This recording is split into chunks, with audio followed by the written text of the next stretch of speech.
Nope. Hold on. Let's go ahead and fix that. There we go.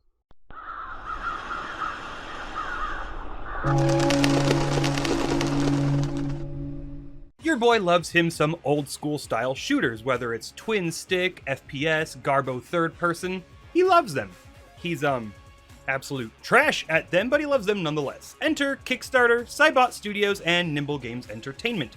A trifecta of things where the only one I've ever heard of before is Kickstarter. I know nothing of its development or its funding program. I know it sat in early access / demo status for a long ass time, but it finally came out and it's like $15, billing itself as, and I quote, classic first-person shooter-style game, like the good old days, an action game focused on speed, gore, guns, and metal music, inspired by 90s classics with modern visuals and audio, end quote. And they tag it a 90s FPS 30 years later, trying to make me feel old as fuck. And with that completely meaningless preamble out of the way, let's take a look at Hellbound.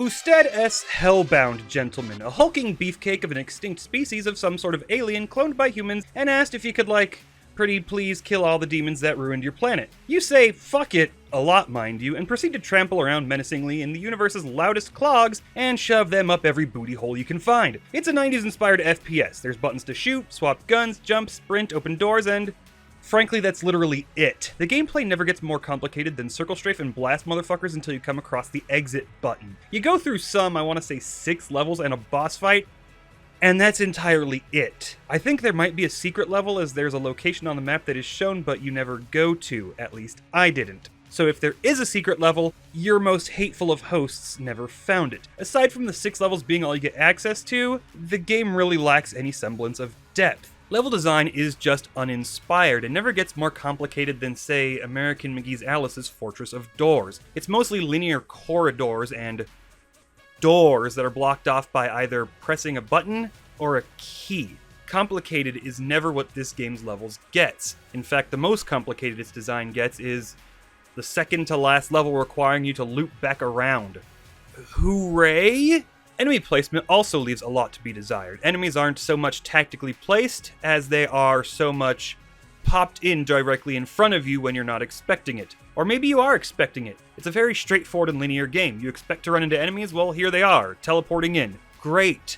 Not engaging, doesn't have any real oomph to it, and really is just all flash and no substance. Enemy AI only comes in one variety: get within a designated range and either shoot or hit. Regardless of which gun they're using, the gun-having boyos always choose the same range, which essentially means that they're all handled exactly the same. Just slowly walk backwards and they'll never be a threat, and the only way the game can make them threatening is to try and drop you in a situation where you're surrounded by them, but also gives you incredibly easy avenues to reduce them to strawberry-flavored lube before they can even pull the trigger.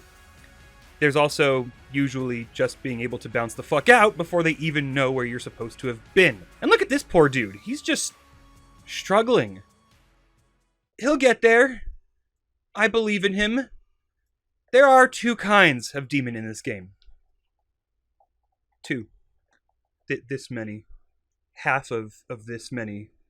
This many. Just 2. There are only 2 kinds of demon in this game.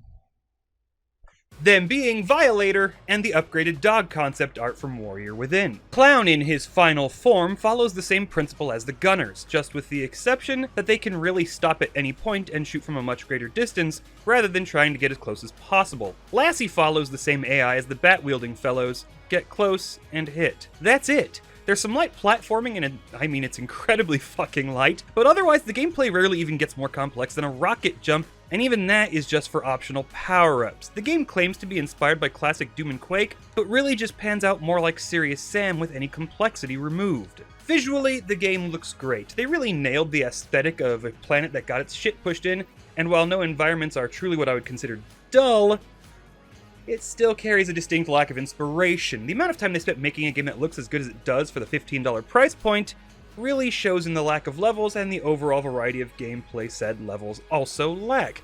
It's painfully apparent that looking good was a far greater priority than literally anything else, and leaves me once again asking, what good does it do to make a game that looks great, but plays very poorly? Poorly, of course, referring to the lack of variety and short runtime. Oh, did I mention a short runtime? Let's talk about the short runtime. We're gonna take a second and we're gonna talk about the short runtime because